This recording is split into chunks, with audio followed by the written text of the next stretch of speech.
day, Dallas Mavericks fans, MFFLs. I hope you guys are having a great day so far.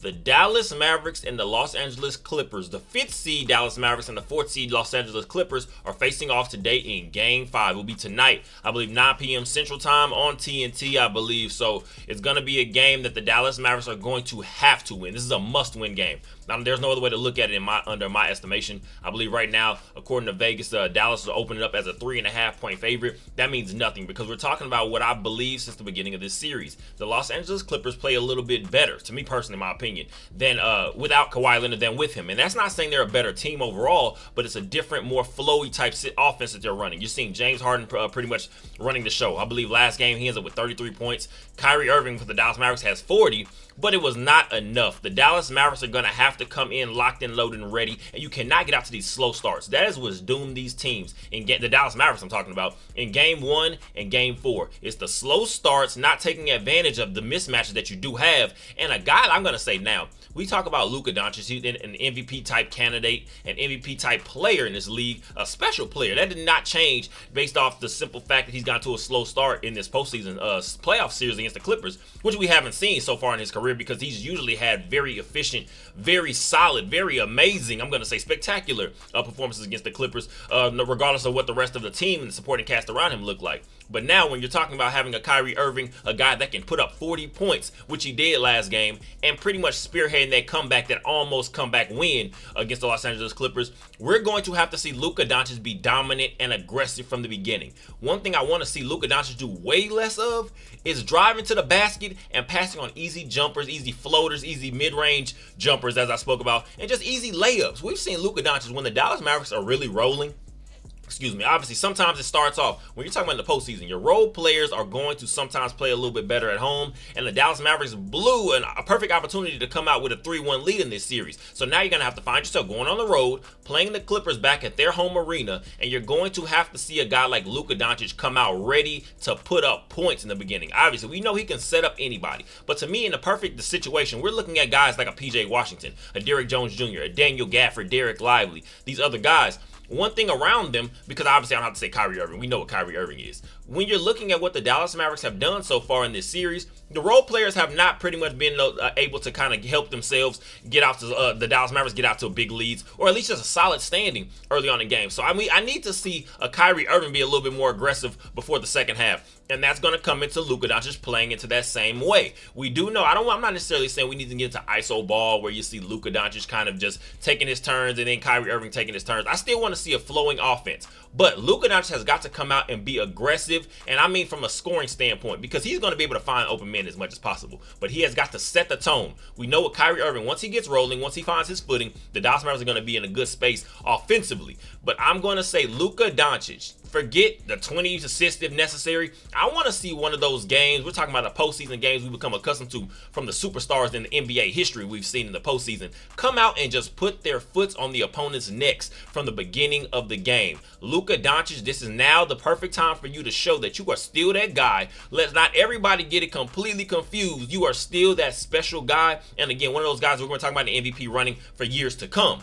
But this is going to be prime time television, 9 p.m. Central Time on TNT. So, all eyes will be watching. A lot of these Western Conference series are pretty much all wrapped up. I believe the Nuggets have already defeated the Los Angeles Lakers. You're looking at teams, I believe the Thunder have already moved on. The Minnesota Timberwolves, have already taken down the Phoenix Suns. So you're looking at the Dallas Mavericks. You're now going to have all eyes on you. What exactly are you going to do with that? Also, again, this will be a game without Kawhi Leonard in Game 5, so the Dallas Mavericks are going to have to come out here and take advantage of those mismatches I spoke about again. Also, when you're looking at what Jason Kidd is doing with the center position, it's been very confusing.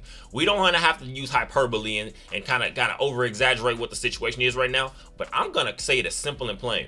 If the Dallas Mavericks front office and the new guys, the new people in charge, now that Mark Cuban is officially has minor stake in the team, we're looking at, are they going to be serious about what is the success is for the Luka Doncic, the Dallas Mavericks as a franchise at all going forward? Because I'm going to say, this is a series they should be looking at. Jason Kidd is coaching for his job. I don't care which way we can talk about it, still ends up with 50 wins, still ends up with all the situations that the Dallas Mavericks have had to deal with, so many injuries, things like that this postseason. I mean, during the regular regular season, excuse me, before making the trades, obviously, acquiring a PJ Washington, acquiring a Daniel Gafford, you're going to say, Jason Kidd cannot be the weak link. I do not want to continue to go through series and go through playoff games and just go through games in general saying, I feel Jason Kidd got outcoached. In the postseason, it's all about 1 or 2 possessions a lot of times, and sometimes just 1 quarter can completely change everything. A quarter of bad decision making, that is going to completely fall on your head coach. We should not see Maxi Kleber closing out lineups when you have a guy like Derek Lively on the bench. That is completely unacceptable. I'm not sure exactly what Jason Kidd is still doing at this point. We're now past the point of where you're trying to see what guys can do, and you're kind of tinkering and playing around with lineups and rotations. This is where you put your best players, and defensively, offensively, whatever it is. It's your job as the head coach to put them in the best positions possible. It's your job to call for rain whenever you need to pull guys in. And I want to see a Jason Kidd be more aggressive when it calls to calling for going up tempo. I want to see the Dallas Mavericks get out in transition much more. We see when Kyrie Irving is rolling and Luka Doncic himself can just still find his space here and there in these more up tempo rotations. But when you're talking about the show being run through a guy like Kyrie Irving, and now we're going more up tempo, we're getting out in transition. What does that do? That allows guys like a PJ Washington, a Daniel Gafford we've seen be able to get down court, a Derek Lively, but some of these other guys, Derrick Jones Jr., Josh Green off the bench. That's to me where Josh Green can pay major dividends in this postseason series, and especially in Game 5 tonight. Because if we're able to get out in transition, that's where you see Josh Green be able to show the athleticism. And now, to me, that's going to perfectly help the Dallas Mavericks on the other side of the ball. We're talking about defensively. When you're looking at these situations and saying, now you have guys that are free-flowing type players, and now they can use that same intensity on the other side, because the more possessions that you get for the other side of the ball, now the Dallas Mavericks can get out there and run and get easy baskets. A Derrick Jones Jr., Josh Green, PJ Washington, these are guys I can see the Dallas Mavericks being able to use very much so tonight if we're able to, like I said, just speed up the tempo a little bit. I do not want to continue to see us bogged down in these half-court offenses, these half-court sets, and just going overly pick and roll heavy. And we've seen, because the Dallas Mavericks that allow what that does when the Dallas Mavericks are finding their way to find that simplified offense, it allows the Los Angeles Clippers to be able to match up a little bit better. Because one thing you want to do, you want to get some of these older guys out in transition. You want to make a guy like a Russell Westbrook run, even though he's a guy that's going to be obviously playing aggressive off the bench. But you want to make James Harden and Paul George, you want to make them work full court on both sides of the ball, so it's going to help you out. And also, we can talk about just the same situation. Look at how exactly Game 4 ended. Luka Doncic ends up in foul trouble, 5 fouls late in the game. And just, again, when I'm talking about Jason Kidd not making adjustments, and again, the postseason, it all sounds good and well, but during the postseason, a couple bad minutes of playoff basketball can lose you a game, and that brings you a little bit closer to going home. We cannot see Luka Doncic with 5 fouls and continue to be asked to cover and guard and defend a guy like James Harden. We've seen Luka Doncic play lots of defense in this series. So that, again, that bad stretch of the game in the fourth quarter especially is not anything I'm going to hold against him, because we're talking about 5 fouls. What would everybody have done if Luka Doncic fouls out in the game with about 2 or 3 minutes left? You're going to be saying, Luka Doncic, you have to be smart. You cannot do this. You cannot do that. But Jason Kidd, you have got to help out your players when the time calls. I'm going to say now, this should be Maxi Kleber kind of finding his role here and there at the 4, sometimes at the 5. But more so predominantly, I want to see Derek Lively get so much burn this game. He has nothing to hold it back for. Jason Kidd has nothing to hold back at this point. Luka Doncic, Kyrie Irving, PJ Washington, Derrick Jones Jr., the list can go on. Everybody has got to lay it all out on the court tonight, and the Dallas Mavericks have got to pull out a win. We're talking about, once again, the series is tied 2-2. So if you're able to pull out a win in Game 5, if you're the Dallas Mavericks, you're going up 3-2 with a chance to come back home to the AAC and close out this series and get yourself prepared for the next opponent. The Dallas Mavericks have got to lock this game down.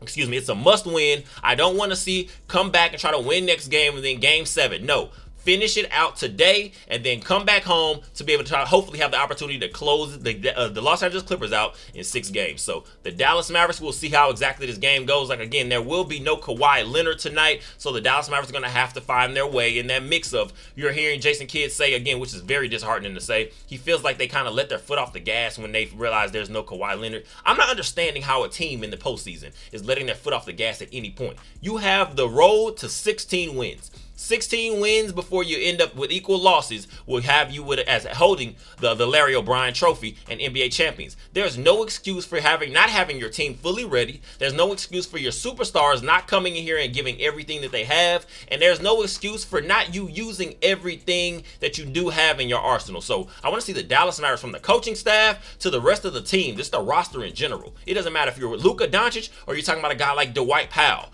I want to see everybody give everything that they have and leave it all out there and come out with a victory in Game 5. Dallas Mavericks hopefully can go up 3-2 tonight, but we'll be back to talk about it tomorrow, I'm sure. Hopefully we're able to get this thing done. But I appreciate you guys. Go ahead and like, comment, subscribe, and share. Pass this around again to other like-minded Dallas Mavericks fans, because we always going to have lots to talk about with this team having some of the special players that we do have on this roster. So Dallas Mavericks, again, game time tonight, 9 p.m. Central Time against the Los Angeles Clippers on TNT, 9 p.m. Central Time. Be there. We will discuss it. I appreciate you guys for all the support. Like again, once again, like, comment, subscribe, and share.